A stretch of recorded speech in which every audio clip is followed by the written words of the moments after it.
오늘 말씀의 제목이 앞에 화면에 있습니다. 우리 함께 읽고 시작하겠습니다. 시작. 눈과 귀에 갇힌 신념이라는 제목으로 함께 말씀을 나누겠습니다. 오늘은 먼저 이렇게 옆에 있는 분들과 함께 인사하고 시작할까요? 3분 이상 인사하겠습니다. 당신은 하나님의 기쁨입니다 라고 인사합니다. 당신은 하나님의 기쁨입니다.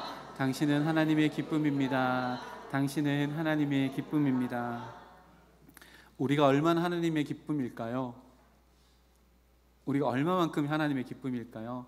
하나님이 우리를 너무 기뻐하셔서 아들을 보낼 만큼 우리는 하나님의 기쁨입니다. 그러니 그 기쁨은요, 우리가 깨달으면 깨달을수록 파도 샘솟는 샘처럼 넘쳐나는 기쁨일 수 있을 겁니다. 사순절 기간 동안 십자가를 묵상하지만 우리 마음 가운데는 나를 기뻐하신 하나님으로 인해서 더 기뻐하고 즐거운 힘이 솟는 사순절기가 되기를 주님의 이름으로 축복합니다. 인간연구소 소장으로 계시는 박재현 소장이 세바시라고 하는 강의에서 아동기 시절 부모님과의 관계를 통해 형성되는 아이들의 신념이 18가지 정도가 있는데 그 중에 5가지가 어른이 될 때까지 강력한 신념으로 자리 잡게 된다고 합니다. 그 중에 앞에 있는 것 요 5가지인데요. 영상의 걸 그대로 스크랩했습니다. 첫 번째는 정서적 결핍이라는 신념입니다. 이 왜곡된 신념은요, 아이들의 마음속에서 어떠한 마음의 소리를 계속 만들어내는데 어떠한 소리를 만들어내냐면 정서적 결핍은 내 욕구는 채워지지 못할 거야 라고 하는 소리를 만든다고 합니다. 두 번째는 결함과 수치심에 대한 신념인데요. 이것은 진짜 내 모습을 다들 알게 되면 나를 싫어하게 될 거야 라고 하는 내면의 소리를 만든다고 합니다. 세 번째는요, 불신과 학대의 신념입니다. 이것은 누구도 믿을 수 없어 라고 하는 내면의 소리를 만들게 된다고 합니다. 네 번째는 버림받음이라는 신념인데요. 이것은 나는 결국 버려지고 혼자가 될 거야 라고 하는 불안감의 소리를 마음속에서 계속해서 들려준다고 합니다. 5번째는요, 사회적 소외라고 하는 신념인데요. 잘 소속되지 못할 거야, 하나가 되지 못할 거야 라고 하는 마음의 소리를 자녀들 속에서 계속해서 들려지게 된다고 합니다. 자녀들에게 이렇게 신념이 자리 잡게 된 그 통로가 무엇일까요? 부모와의 관계 속에서 보고 듣은 경험입니다. 그 경험들이 하나 둘씩 축적된 경험들이 하나의 틀을 만들어서 그것이 신념으로 남게 되어지는 것입니다. 그리고 이 신념들은요, 반드시 결과물을 만들어냅니다. 이 신념들이 마음속에서 이런 소리들을 계속해서 만들어내기 때문에 이 마음의 소리가 자기가 어떤 것들을 선택할 때의 기준이 되어지기 때문에 그렇습니다. 애정결핍이라고 하는 왜곡된 신념이 있는 아이들은 반드시 어떤 것을 선택할 때에 애정결핍이라고 하는 그 신념의 소리가 기준이 되어서 어떤 결과물을 만들게 될 것입니다. 이 신념을 조금 더 깊이 있게 생각해 보면 신념은 끊임없이 들려오는 자기 내면의 목소리라고 할 수 있습니다. 자기 내면에 축적된 경험들이 이리저리 얽히고 설켜서 만들어낸 하나의 틀, 그것이 우리 내면에서 어떠한 목소리를 내는데요. 야, 이렇게 하면 안 돼. 이렇게 해야 해. 이렇게 하면 엄마가 좋아할 거야. 이렇게 하면 아빠가 나를 인정해 줄 거야 라고 하는 목소리들을 만들어냅니다. 신념이라고 하는 것은 한자어로요, 믿을 신, 생각념입니다. 그러니까 생각을 믿는다, 굳게 믿는 마음이라고 이렇게 정의합니다. 그러니까 신념은요, 자기의 생각이 만든 자기 자신의 내면의 소리가 맞다라고 하는 굳게 믿는 마음이 바로 신념입니다. 그러면 신념의 출발이 어딜까요? 바로 자기 자신의 내면입니다. 오늘 말씀에도요, 이런 신념을 가진 자들이 등장합니다.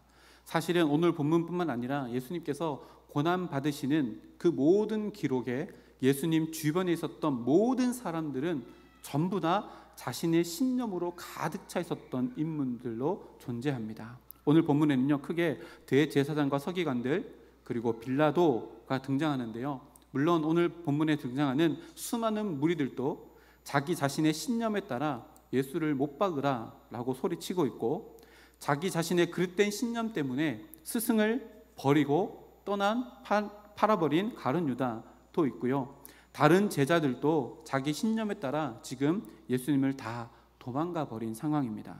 오늘은 이렇게 등장인물들 가운데 대제사장과 서기관들 그리고 빌라도가 자신의 신념에 갇혀 있는 모습을 살펴보며 우리들에게 보여주시는 또 들려주시는 하나님의 음성을 듣기를 원합니다. 가장 먼저 지금의 상황은요, 겟셋마네 동산에서 체포되신 이후에 빌라도에게 신문을 받는 장면입니다. 이 일이 이렇게 되는 모든 과정을 계획하고 실행에 옮긴 사람들이 누구일까요? 다름 아닌 대제사장들과 서기관들, 곧 유대교의 종교 지도자들입니다. 이들의 신념은 확고했습니다. 1, 2절 말씀해 보니까요, 이 대제사장들이 무리에게 선동하여서 자신들의 신념을 이렇게 이야기하는데요, 무리가 다 일어나 예수를 빌라도에게 끌고 가서 고발하여 이르되 우리가 이 사람을 보매 우리 백성을 미혹하고 가이사에게 세금 바치는 것을 금하며 자칭 왕 그리스도라 하더이다 하니, 이들의 신념이 무엇이냐면 예수가 백성을 미혹한다, 그리고 로마 황제에게 세금 바치는 것을 금하고 있다, 자칭 왕이라고 했기 때문에 반역이기에 사형에 처해야 된다라고 하는 확고한 자기 마음의 소리, 곧 신념을 가지고 있습니다. 그러면 이들이 이런 신념은 어디에서부터 시작되었을까요? 오늘 말씀이 아니라 요한복음 11장 말씀에 보면 예수님께서 죽은 나사로를 살리시는 기적의 이야기가 기록되어져 있습니다. 그 이야기 마지막 부분에 그때 유대교 지도자들의 상황이 어땠는지를 기록하고 있는데요, 요한복음 11장 47절에서 48절 말씀에 이렇게 기록합니다. 이에 대제사장들과 바리새인들이 공회를 모으고 이르되 이 사람이 많은 표적을 행하니 우리가 어떻게 하겠느냐, 만일 그를 이대로 두면 모든 사람이 그를 믿을 것이요 그리고 로마인들이 와서 우리 땅과 민족을 빼앗아 가리라 하니. 예수님께서 나사로를 살리신 놀라운 기적 이후에 유대 지도자들이 대제사장들과 바리새인들이 공회로 모였습니다. 여기에 공회라고 하는 것은요, 유대계의 최고 법정입니다. 우리나라로 말하면 헌법재판소 같은 곳인데요, 72인의 대제사장, 서기관들, 그리고 제사장들, 그리고 장로들로, 율법교사들로 구성되어져 있는 72인의 모임입니다. 사실 이들은요, 서로 하나 될 수 없는 사람들입니다. 왜냐하면 부활이라고 하는 것에 대해서 심한 갈등을 겪고 있는 서로 대립하는 무리들입니다. 그런데 예수님을 죽이는 일에 서로 친구가 되어서 모여서 예수님을 죽이는 공통 목표를 가지고 함께 모여 있는 것입니다. 오늘 말씀 바로 앞구절인 12절 말씀에도 보면요, 그렇게 표현되어집니다.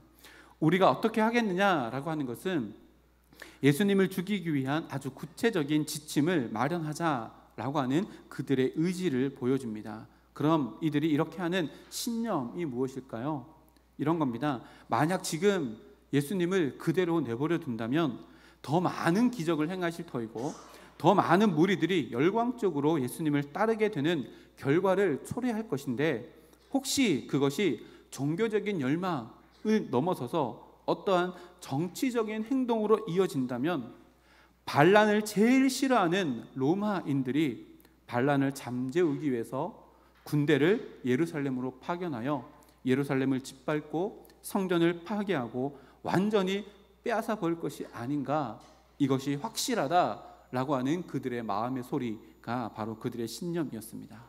그런데요, 사실 로마는 식민지의 종교 그리고 정치에 대해서 아주 관대했습니다.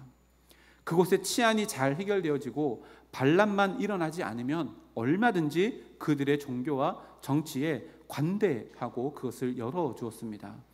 그래서 사실은요, 지금 유대교 지도자들은 그런 로마의 식민지 정책의 가장 큰 혜택을 보고 있는 자들입니다.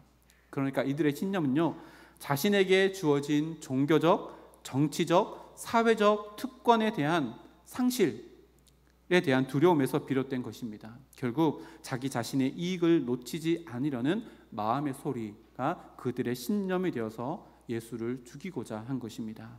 이 신념은요, 반드시 자기의 목소리 그리고 그것에 대한 결과물을 만드는데요, 바로 무리를 선동하는 겁니다. 지도자들은 예수님에 대한 여론을 만들어서 무리들에게 퍼뜨립니다. 무리는 이내 선동됩니다. 그리고 2절 말씀처럼요, 무리들에게 할 말을 넣어준 종교 지도자들은 한 발 뒤로 물러나서 그들의 선동을 조장하면서 자신들의 신념을 굳게 지키며 자신들이 얻고자 하는 것을 얻으려는 속셈으로 지금 무리들 뒤편에 숨어 있습니다. 이들의 자기 신념이 얼마나 강한지, 그리고 그 강한 신념이 얼마나 철저하게 준비되어져 있는지 빌라도와 주고받는 대화 가운데 이 대제사장들과 서기관들 그리고 무리는 한마디도 지지 않고 자기네 신념을 빌라도에게 관철시킵니다. 빌라도는 처음 예수를 만나 신문합니다. 근데 예수님에게서 죄를 찾지 못합니다. 그래서 몇 번이나 죄가 없다라고 무리들에게, 대제사장들에게 이야기합니다. 4절, 14절, 15절, 20절, 22절 말씀을 보면 계속해서 빌라도는 죄가 없다, 아무리 찾아봐도 죽일 만큼의 죄가 없다라고 수차례 이야기합니다. 그럴 때마다 대제사장들과 서기관들과 무리들이 어떻게 했을까요? 요 앞에 있는 구절에 바로 뒷구절에 보면 5절 말씀, 17절 말씀, 22절, 23절 말씀 보면 빌라도가 죄가 없다고 놓아주자 그 바로 다음 구절에 더욱 강하게 말하되 무리가 일제히 소리 질러 이르되 그들이 소리 질러 이르되 그들이 큰 소리로 재촉하여 라고 반응합니다. 공통점이 뭔가요? 소리를 지릅니다. 반복되어질수록 더욱 큰 소리가 23절 말씀에 큰 소리 그리고 재촉한다 라고 하는 표현으로 그 소리가 점점 커진다라고 이렇게 성경에 기록합니다. 그러면 이 소리는 도대체 뭘까요? 대제사장들과 서기관들의 마음속에 있었던 신념의 소리입니다. 자신들의 자리를 지키려는 신념에서부터 터져나온 소리가 무리를 통해서 더 크게 확성되어서 나타나는 겁니다. 지금까지 로마 그늘 아래서 자신들이 쌓아놓은 정치적, 종교적, 사회적 특권을 무너뜨릴 가능성으로 존재하는 예수를 죽여야지만 우리가 평안할 수 있다라고 하는 자기 자신의 내면의 소리, 그것이 축적되어서 이렇게 소리로 나타나게 된 것입니다. 이 소리는요, 철저하게 자기 중심적인 소리라는 것을 우리는 알게 되어집니다. 그런 그들 앞에 지금 빌라도가 서 있습니다. 빌라도는 어떤 신념을 가지고 이렇게 행동하고 있을까요? 오늘 본문에 기록된 빌라도의 모습을 보면요, 조금 안쓰러운 것처럼 보입니다. 왜냐하면 예수님과 대제사장과 무리들 그 사이에 끼어서 전전긍긍하고 있는 모습처럼 보여지기 때문에 그렇습니다. 여러분, 근데 정말 그럴까요? 빌라도는요, 정치 구단입니다. 어떻게 이 자리에 올랐는데요? 유대 역사가 요세푸스의 기록에 의하면요, 빌라도는 정치적인 야심이 굉장히 큰 사람이었다고 합니다. 그는 가장 통치하기 어려운 민족 중에 하나였던 이 유대 민족을 잘 길들여서 로마 황제의 눈에 들여서 마침내 황실로 다시 들어가는 것이 이 빌라도의 목적이었고요. 목적을 이루기 위해서는 무리수를 두더라도 자기가 맡고 있는 이 유대 지역을 다스렸다라고 이렇게 기록합니다. 그렇게 그가 원하는 건 뭐예요? 로마 황제의 자리를 올라가는 것이었습니다. 그래서 그는 로마 황실이 좋아하는 것이라면 그 무엇이든지 물불을 안 가리고 했던 사람입니다. 이렇게 하면 로마 황제가 좋아할 거야 라고 하는 자기 내면의 목소리가 신념이 된 사람이 바로 빌라도입니다. 빌라도는 지금 대제사장들이 왜 이런 행동을 하는지 다 간파하고 있습니다. 한번 생각해 보십시오. 그 지역을 다스리는 총독입니다. 정보원이 없었겠습니까? 정보원을 통해서 대제사장이 원하는 것이 무엇인지, 지금 왜 이런 일이 일어나는지 빌라도는 다 알고 있었습니다.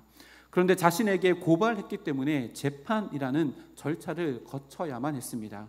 그래서 빌라도는 적당히 백성들의 눈치를 본 후에 예수를 풀어주려 했던 것입니다. 아무 문제 없이 그냥 좋은 게 좋은 거지 하고 지나가기를 원했던 것입니다. 오늘 본문에 빌라도의 신념을 보여주는 단어가 있는데요, 4절 말씀을 보면 내가 보니, 본다라는 단어가 있고요, 14절에 말씀에 보면 보라, 15절에도 보라라고 이렇게 기록합니다. 무엇을 보았을까요? 빌라도의 마음의 소리, 신념이 무엇을 보고 있습니다. 빌라도는 자신의 신념으로 예수를 봤더니요, 뭐가 없어요? 죄가 없습니다. 죽일 일이 없다는 것을 알게 되어집니다. 이 빌라도 마음 가운데 있는 신념은 뭘까요? 정의 실현이라고 하는 신념입니다. 아무리 생각해봐도 죽일 정의가 실현되려면 죽일 일이 없다는 겁니다. 그런데 그 정의 실현이라는 신념보다 빌라도의 마음 가운데는 더 큰 신념이 있었는데 그게 뭘까요? 정의가 아니라 정치입니다. 빌라도는요, 정의보다 정치라는 신념이 더 강한 사람이었고, 더 높은 자리에 올라가는 것이 정의 실현보다 더 높은 최고의 신념이었던 것입니다.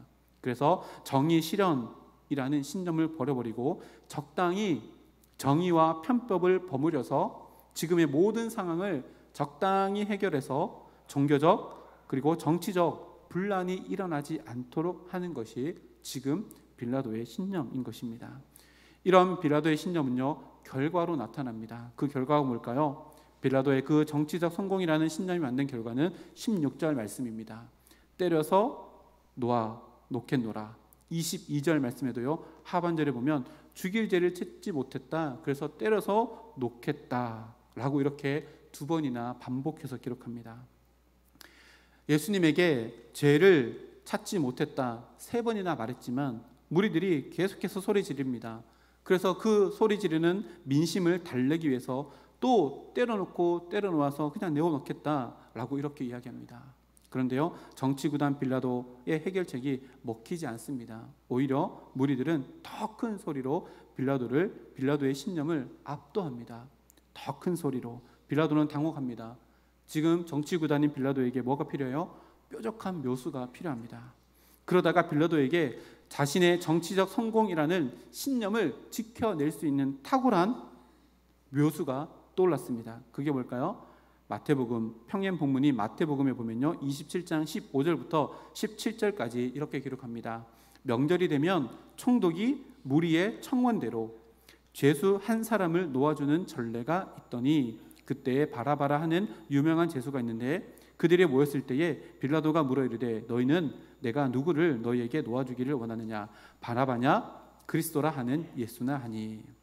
빌라도가 지금의 모든 상황을 다 해결하고 자기의 정치적인 신념을 지킬 수 있는 뾰족한 모수를 찾아내는데 그것은 바로 명절 특별 사면이라는 카드였습니다. 유대인들이 지키는 명절이 되면 그들이 원하는 죄수 하나를 풀어주는데요, 그래서 빌라도는 이것을 이용하여서 유대 지도자들의 시기와 질투 때문에 고발당한 예수는 놓아주고 군중들에게 악명 높은 바라바를 또한 죽이면서 자기가 이루었던 그리고 정치적인 모든 신념들을 다 해결하려고 했던 것입니다. 아마 이렇게 빌라도는 군중들이 그간 악명 높은 바나바보다는 왜냐하면 예수는 민중들의 인기를 한 몸에 얻은 자였기에 예수를 놓아주지 않을까, 이러면 아마도 모든 반란이 잠잠해지지 않을까라고 생각했을 것입니다. 빌라도의 제안을 받고 군중들이 아마도 수군수군하기 시작했을 것입니다. 그동안 빌라도에게 하나의 메시지가 정갈이 옵니다. 아내에게서 온 정갈입니다. 마태복음 27장 19절 말씀 보니까요, 총독이 빌라도가 재판석에 앉아있을 때에 그의 아내가 사람을 보내어 이르되 저 옳은 사람에게 아무 상관도 하지 마옵소서, 오늘 꿈에 내가 그 사람으로 인해서 애를 많이 태웠나이다. 아마도 빌라도는 아내의 정갈을 받고 나서 역시 내 생각이 맞았어, 이렇게 하면 예수는 풀어주고 민중들은 잠잠해지게 될 거야, 내가 찾은 묘수가 참 너무나도 좋은 것 같아, 아내의 꿈도 이것을 증명해 주는 것 같아 라고 하며 자화자찬하며 스스로 감탄했을지 모릅니다. 아마 빌라도의 마음 가운데 이런 마음이 있었을지 모르겠습니다. 이 일이 다 끝나고 나면 아내에게 가서 이 드라마틱한 이야기를 나에게 간증해야지 라고 생각했을지도 모르겠습니다. 그런데요, 동시간대에 대제사장과 장로들이 군중들을 설득합니다. 설득이 어떻게 되었든지 위협했든지 설득이었는지 잘 모르겠지만 유대 지도 종교자들은 군중들 설득을 시켰습니다. 그 후에 빌라도가 다시 밖으로 나와 기대하는 마음으로 군중들에게 또다시 묻습니다. 누구를 놓아주기를 원하느냐. 아마도 이렇게 질문한 빌라도 입가에 살짝 미소가 띄었을지 모르겠습니다. 바나바를 죽이려 하고 예수를 놓아주겠지 라고 생각했는데 이미 유대 지도자들에게 설득당한 군중들의 이야기는 달랐습니다. 바라바를 놓아주라. 빌라도는요 굉장히 놀랐을 것입니다. 자기의 생각대로 되지 않았기 때문입니다. 너무나도 어이없어서 다시 묻습니다. 그러면 그리스도라고 하는 이 예수는 내가 어떻게 하길 원하느냐? 그러자 군중들이 한 목소리로 외칩니다. 십자가에 못 박아라. 십자가에 못 박아라. 빌라도는 또 당황해서 묻습니다. 도대체 이 사람이 어떤 나쁜 일을 하였기 때문에 지금 십자가에 못 박으라는 것이요? 그러나 군중들은 더 큰 소리로 얘기합니다. 십자가에 못 박으시오. 십자가에 못 박으시오. 어떻게 됐을까요? 빌라도 내면의 소리인 빌라도의 신념은요 더 큰 소리로 말미암아 무리들의 신념에 압도당하여서 빌라도의 모든 신념은 다 무너지고 맙니다. 빌라도는 군중들의 외침에 밀란이 일어날 것 같은 나쁜 기운을 느꼈고 더 이상 묻지 않고 예수를 그들에게 넘겨줄 수밖에 없다라고 생각했습니다. 그리고 빌라도는 자신이 이 모든 일에서 벗어나려 많은 사람들 앞에서 손을 씻고는 나는 이 사람의 피에 대해서 책임이 없으니 당신들이 다 책임을 지시오 라고 하자 무리가 어떻게 대답했을까요? 그 사람의 피를 우리와 우리 자손들에게 돌리시오. 참으로 무서운 말 아닙니까? 이렇게 군중들은 자기들의 신념을 빌라도의 신념을 덮어내는 압도적인 승리를 하게 됩니다. 이렇게 결국 빌라도는 무리의 요청에 따라 바라바를 방면해주고 예수를 채찍질한 이후에 십자가에 못 박게 넘겨줍니다. 오늘 본문 24절 25절 말씀입니다. 우리 앞에 화면을 보고 함께 읽어보겠습니다. 이에 빌라도가 그들이 구하는 대로 하기를 언도하고 그들이 요구하는 자 곧 밀란과 살인으로 말미암아 옥에 갇힌 자를 놓아주고 예수는 넘겨주어 그들의 뜻대로 하게 하니라. 아멘. 빌라도의 신념은 무리들의 큰 소리에 자신의 정의 실현이라는 신념도 무너졌고 자신의 정치적 소신이라는 신념도 완전히 무너졌습니다. 여러분 이것이 무엇을 말할까요?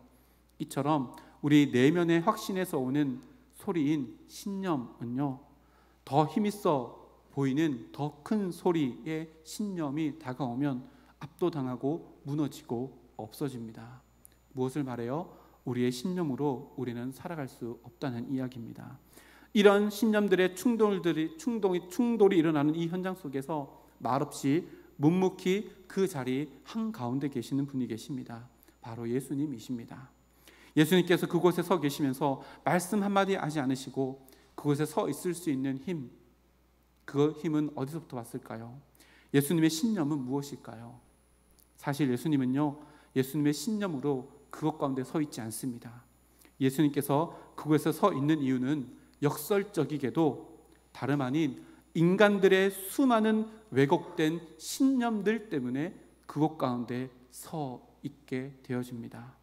스스로가 기준의 중심이 되어 타인을 정죄하고 판단하는 잘못된 신념들, 내가 중심이 되어 나의 이익만을 위해 남을 죽이는 잘못되고 무서운 인간의 신념들, 그 모든 신념들을 넘어서는 신앙을 그들에게 주시고자 지금 그 신념들의 충돌되는 한가운데 묵묵히 서 계십니다. 왜냐하면 신념으로는 참된 인생을 살아갈 수 없기 때문에 그렇습니다. 신앙이라는 한자를 보면요 앞에 있는데요 믿을 신 우러러 볼 앙입니다. 나를 믿는 것이 아니라 하나님을 믿고 하나님을 우러러 보는 것입니다. 무엇을 말할까요? 내 내면의 소리를 듣는 것이 아니라 내가 믿는 하나님의 소리를 내 마음 가운데 채우고 살아가며 그것을 붙들고 살아가는 것이 신앙입니다. 인간은요 신념이 아니라 신앙으로 살아갈 때 가장 행복하기에 그것을 전혀 모르고 있는 신념의 충돌이 일어나는 그 한가운데 주님이 든든히 서 계시는 것입니다.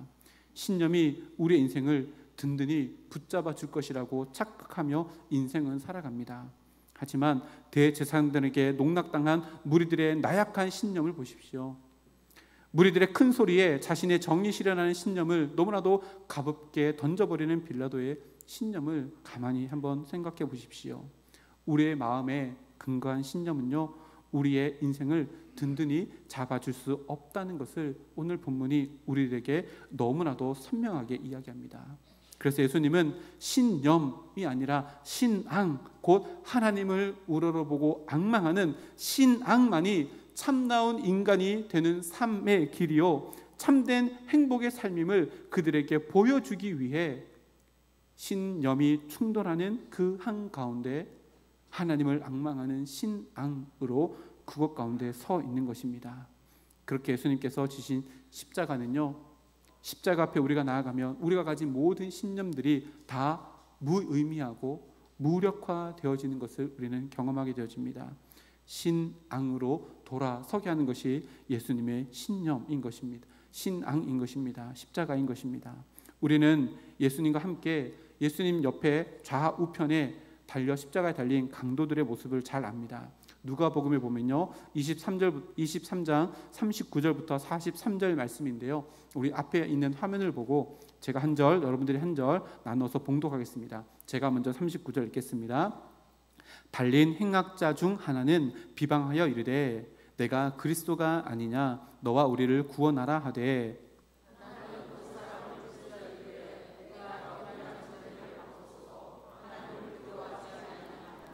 우리는 우리가 행한 일에 상당한 보응을 받는 것이니 이에 당연하거니와 이 사람이 행한 것은 옳지 않은 것이 없느니라 하고,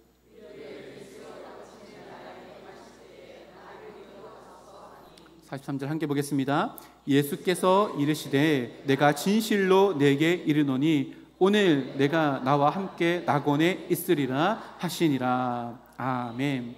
이 두 행악자는요, 단순한 범죄자가 아닙니다. 십자가형은 단순한 범죄자에게 내려지는 형벌이 아니었기 때문에 그렇습니다. 정치적인 반란이나 폭동을 일으킨 정치범들입니다. 다시 말하면 자기의 신념으로 똘똘 뭉쳐 살아온 자들이 바로 예수님의 십자가 좌우편에 못 박혀 있는 이 정치범들입니다. 그런데 이 자기 신념으로 똘똘 뭉쳐 살아온 두 행악자가 인생의 마지막 십자가 위에서 서로 다른 길을 걸어가게 되어집니다. 한편에 있는 자는 지금까지 붙들었던 자신의 신념을 내려놓지 않고 예수님을 저주합니다. 그러나 반대로 다른 한편에 있는 자는 지금까지 붙들고 왔던 자신의 모든 신념이 다 부질없고 의미 없고 힘도 없다는 것을 십자가의 죽음 앞에 깨닫게 되어지고 그것을 다 내려놓습니다. 그리고 무엇을 해요? 옆에 십자가에 달려 죽으시는 예수님을 신앙합니다. 예수님을 바라보고 우러러보며 예수님을 신뢰합니다. 그리고 예수님께 자신의 영혼을 부탁합니다. 하나님의 나라를 인정한다고 고백합니다. 그렇게 자신이 생각하는 모든 것이 맞다, 자신의 마음에서 들려오는 확신이 맞다라고 붙들었던 모든 신념을 주님께 다 내려놓았더니 예수님께서는 그에게 이렇게 말씀하십니다. 앞에 한 번 더 읽어볼까요? 시작. 예수께서 이르시되 내가 진실로 내게 이르노니 오늘 내가 나와 함께 낙원에 있으리라 하시니라. 아멘. 바로 이 고백을 받으시기 위해 주님께서 지금 이 재판장의 현장, 각자 자기의 신념이 맞다고 신념이 서로 충돌하는 그 현장 가운데 온갖 수모와 억울함 그리고 고난과 죽음을 직면하고 계셨던 것입니다. 우리가 믿는 것이 이것이 맞다라고 하는 내 마음에 대한 나의 확신은 아닙니까? 아니면 주님만이 옳습니다, 하나님의 말씀만이 진리입니다 라는 하나님에 대한 확신입니까? 우리의 눈과 귀가 만들어가는 신념은 절대로 경고할 수 없다는 것을 오늘 말씀 가운데 있는 빌라도의 모습을 통해 우리들에게 보여집니다. 그리고 그것들이 확실하다고 인준하는 우리의 마음 역시도 나의 신념보다 더 큰 소리의 신념이 다가오면 완전히 압도당하고 무너진다는 것을 빌라도의 모습을 통해 우리들에게 보여줍니다. 우리의 눈과 귀로 형성된 우리의 마음과 확신을 신뢰하는 신념은 우리를 구원할 수 없습니다. 반드시 하나님을 향한 신앙이어야만 합니다.